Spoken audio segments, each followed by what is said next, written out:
Hello and welcome to Total Woman on AD4 TV Radio. My name is Mute Olorin. As the COVID-19 pandemic continues to spread across the globe, affecting individuals, the economy, and even private-owned businesses, both run by women entrepreneurs, with reports showing that an estimated 23 million people are living in extreme poverty due to the spread of the virus. Women entrepreneurs are faced with financial challenges, low income. Some have had to sell their goods at less the price it was purchased.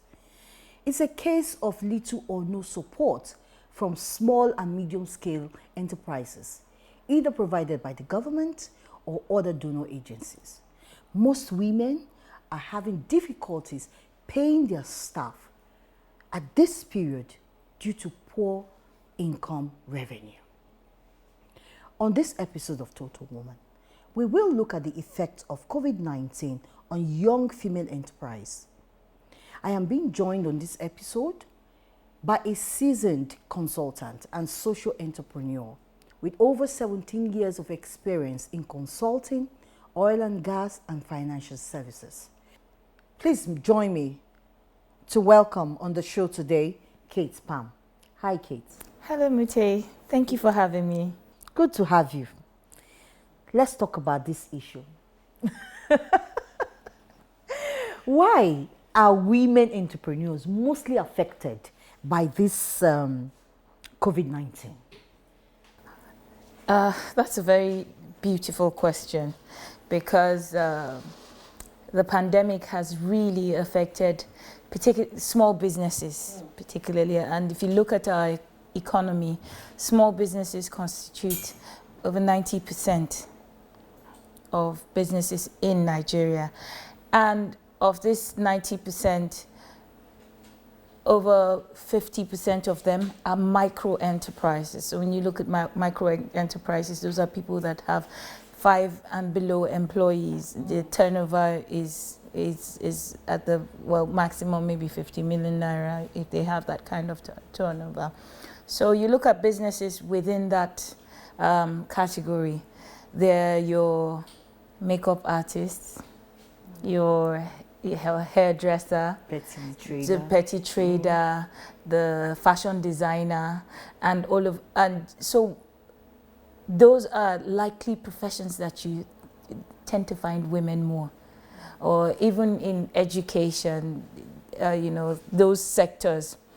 And so they fall into that category mostly. And there's a difference between a professional, a self-employed, a small business owner, and an entrepreneur. There's levels of business. A professional, you offer your services and all that. And the categories, most women are within the small business category. So when things like this hit, the pandemic with social distancing and everything, the makeup artists would not be able to, for the risks involved, would not get any business. That means losing your job completely. You're losing your job completely. My hairdresser was complaining, nobody comes to the salon. The salon wasn't even open. The salons were not open. Nobody would let you touch your... You can't do home service? Nothing. You can't social distance in some of those professions. Look at the body therapists, or, that would do the massager and so many other things. So that complicates things for women. That's number one. Number two, you look at their traditional domestic caregiving roles. So suddenly schools are closed. If you have a house help if they're live-in house helps, well, brilliant, they're there together with you. But if they're not, they can't come to work. So you have to balance whatever business, even if you're in an IT-based business or a professional business that allows you to be able to work from home. It's more difficult for women to be productive at home because you have to homeschool the kids now. That's something that is still very, very new to our environment, and then you have to manage the big baby and the small baby and and so many other things. So that's difficult for women. If somebody falls sick, traditionally it's the women that would off-ramp work to take care of someone. And so the pressure, the stress is multiplied for the woman. So it's difficult for you to start thinking about the way forward when you're juggling so many things at the same time. So what would likely take the hit, apart from the economic impact, is the business of the small woman. Let's look at the economic impact, finances. Yes. I mean, a lot of people thought, oh, just 1 week, we're done, we're back to business. And before we knew, it was going to 3 months, staying back at home. Now, most women had just a few naira with them. The tomato seller had her tomato with her, nowhere to sell. Now, and right now, you hear people say they're back to zero. So how is it that the finance of the woman, where are we not getting it right? What kind of system do we run economically that at such a pandemic, we're all back to zero? There are so many issues with small businesses. First of all, small businesses in terms of financial planning and all that, they find it challenging because a lot of them are sole proprietors. So there's no separation between the business as an entity and the business owner. So when you bring it back to the woman, in a typical family setting, there's no food in the house. Whatever she sells, she puts in the house. So she eats her seed and her bread. And no form of savings. No form of savings, no buffers for the business. And as a female business owner, it's a challenge that we faced. And you know, let's face it, this pandemic took us completely unawares. So we heard about it, but it seemed like it was in far away Wuhan, China. Yeah. It didn't seem like it would get to us, but it is here. And it's a double jeopardy because it's not just the economic impact, there's the health impact, again, which I said would affect women, their well-being. Research shows that cases of domestic violence have gone up against women. So if you're not in a physical, mentally balanced state, you cannot be productive to even think about new ways of doing things, because that's with the new normal. A lot of businesses are having to redesign their business models or even think about completely new businesses, you know. So there's no opportunity. It hasn't given a lot of women the opportunity to be in that mental space.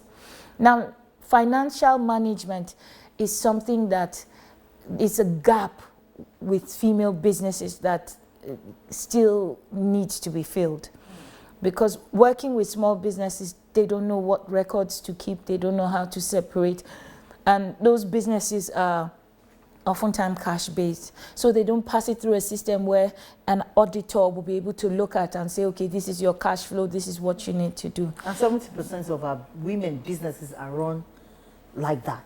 Yes, absolutely. And so when the CBN Intervention Fund came through, I know there are people who have received it. I haven't gotten the exact statistics to be able to say this is what it is, but you will find that there's a gap between women-owned businesses because they are unable to, they will say, I'm making the money, but you cannot really account for it. Despite the fact that Bank of Industry has shown that the loans that they've given to women are more honorable in paying back their loans. In fact, financial institutions would trust women more with loans. But you see, the credit process, the credit assessment process, you know, the checks that need to go on, oftentimes women don't pass those tests.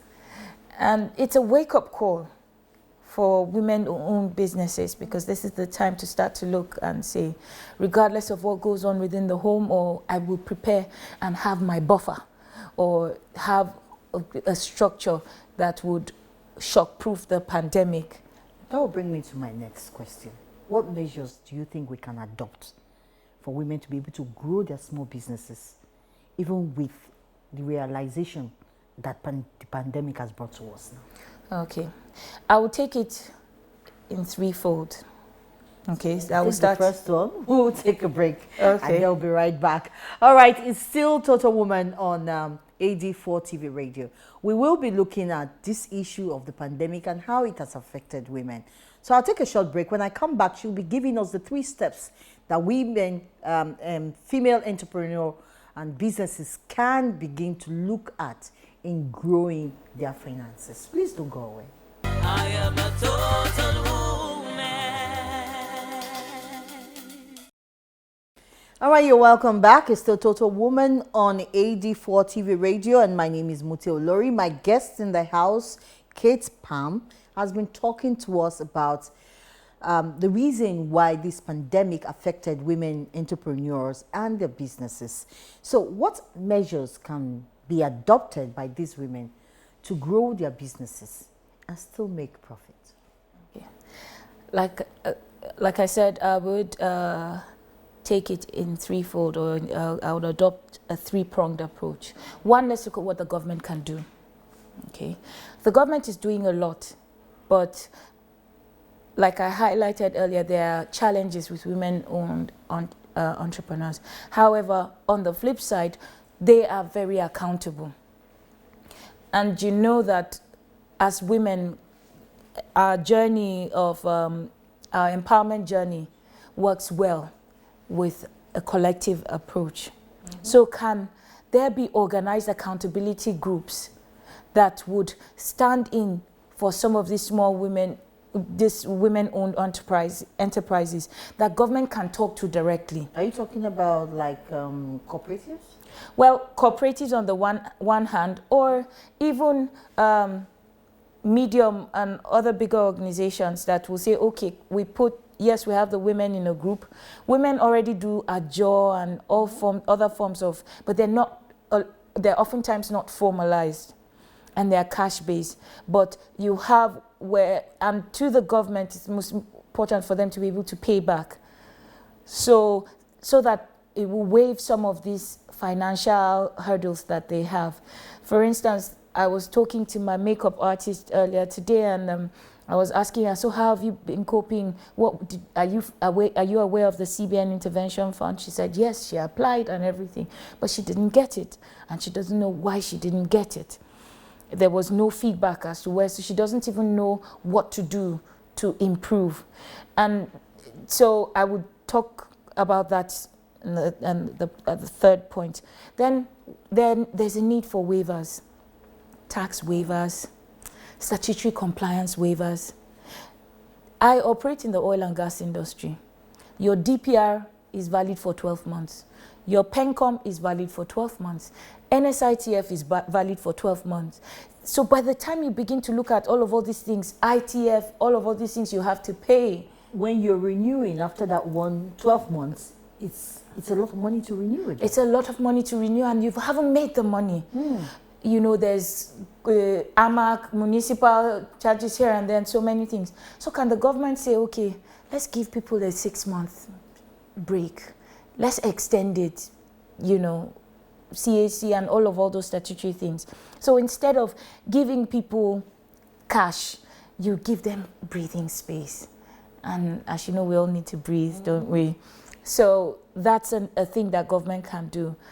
Another thing is, for those that do contracts and other things, the system of government has to be more efficient. Gone are the days where people have the luxury, and for safety reasons, to go and sit down in one office to chase one job, and then you chase payments and all that. Everyone is going digital. Can the government digitalize their systems such that the procurement processes and the supply chain architecture is more efficient? Of course, even when you go into digital businesses and all that, it's e-commerce rests on the supply chain architecture, because if cars are not moving from one state to another, even if you order for your goods, how do you deliver? How does the consumer get it? So all those things are costs that have gone up for businesses, and there has to be time, you know, considering the time value of money and all that. You need to be able to extend the payback period, the moratorium period, and other things.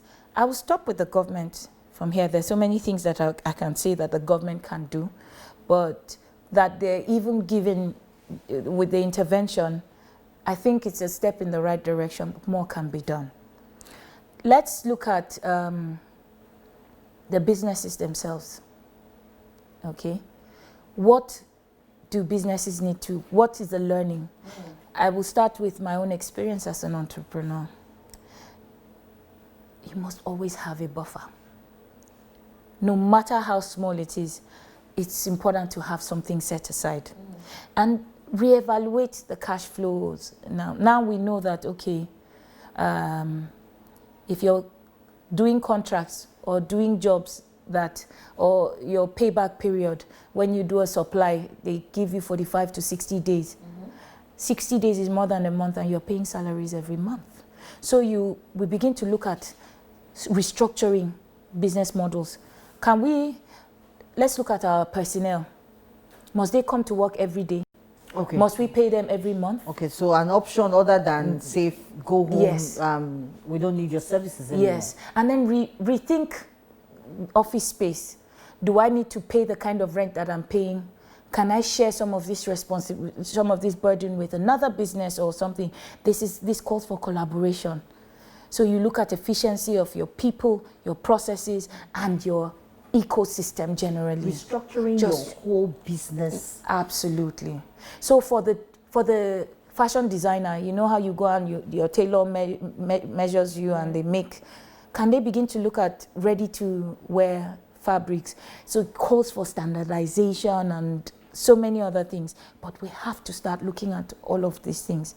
When you go abroad to shop, or you're buying something from Zara, for instance, or any of the labels, names, yeah. any of the brand names, whether it's the retail brands, from the lowest to the highest, if you're a size 12, you either know that you're a UK 12, a US 12, European size, but, well, except those that come from China, but the sizes are the same, so you know what you're getting. But do we have the structure here? We don't have, what you're saying is fantastic.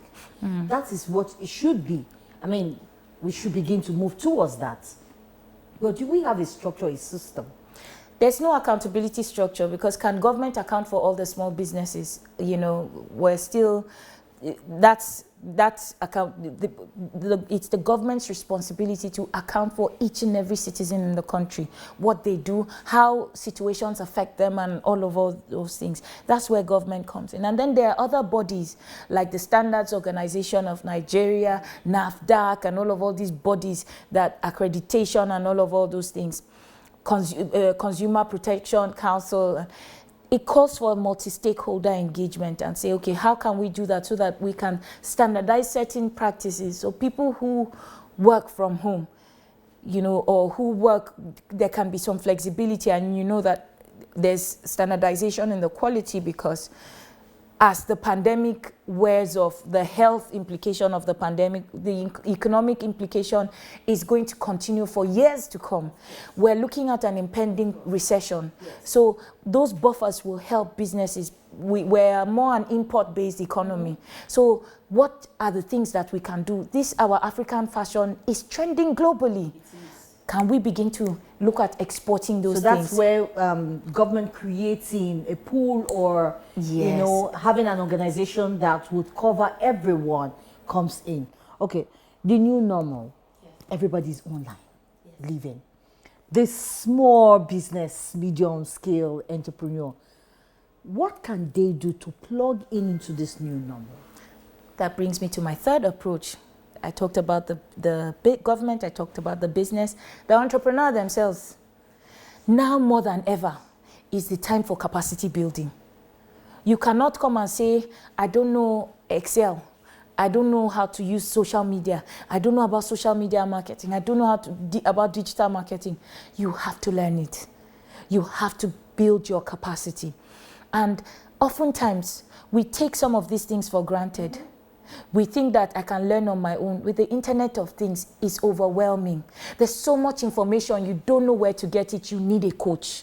You need a mentor. You need somebody that will guide you and help you and point you in the right direction. People who have gone through it and will show you the way. I belong to a network of entrepreneurs and coaches where they will... just today, somebody sent me a message with links on websites that I can go to that will help me to have a sales funnel and sell my services online. So we all need that help. Nobody can exist in isolation. We need to collaborate more. We need to get together and have more conversations. Just even when we're in a place where we talk regularly.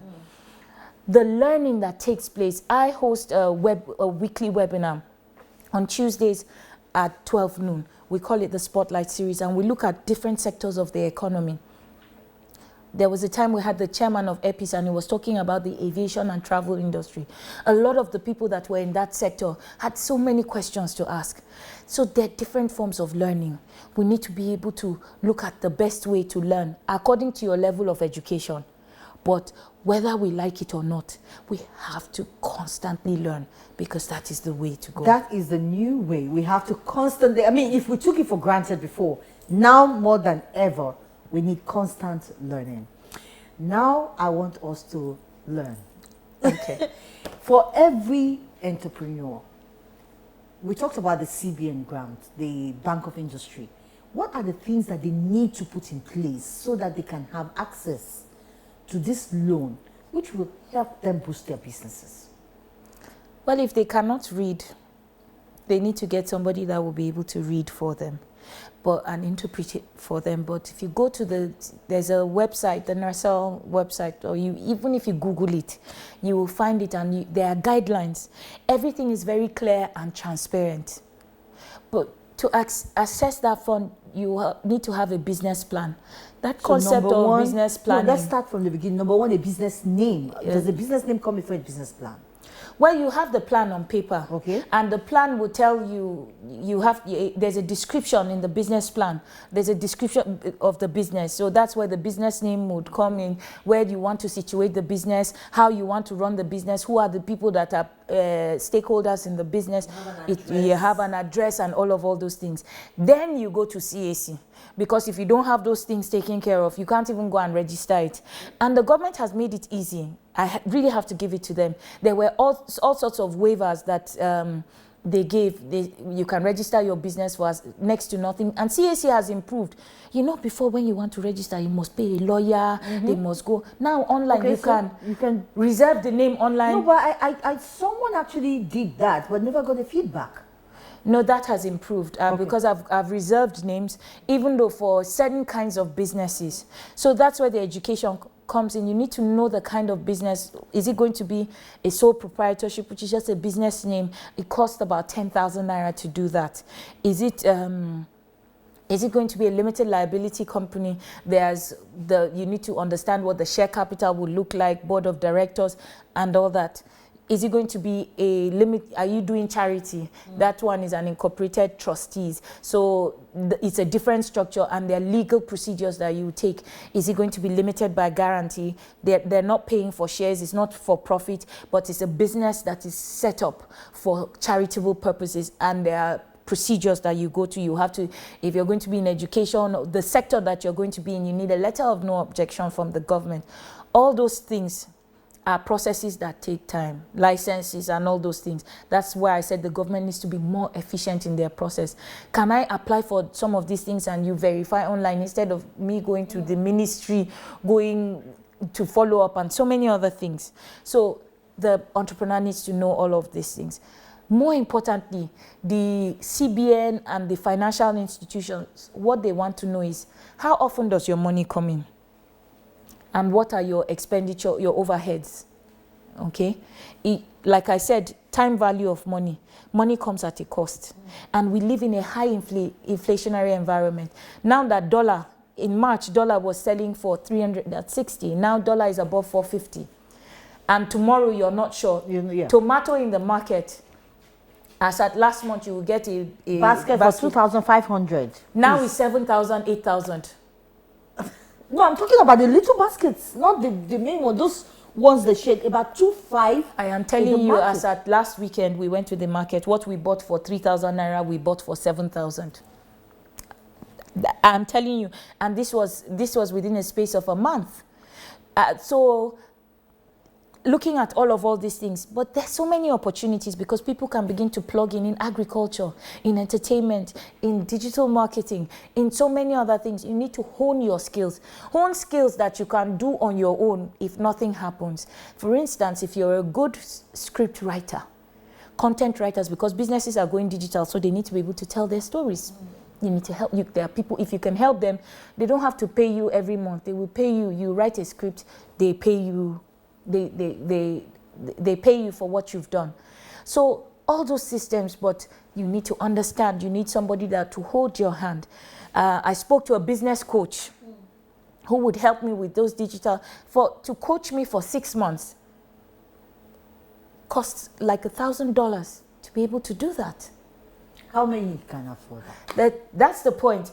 But you see, and I'm getting to that point, those business coaches, and I'm saying that now for those of us that coach, can you also, particularly for women and entrepreneurs, can you also make it easy? I woke up this morning and I was thinking, how can I help women businesses? So I said, okay, with my partner in the US, we said we're going to start something for mompreneurs, women who need to juggle family, and let's take 10 of them.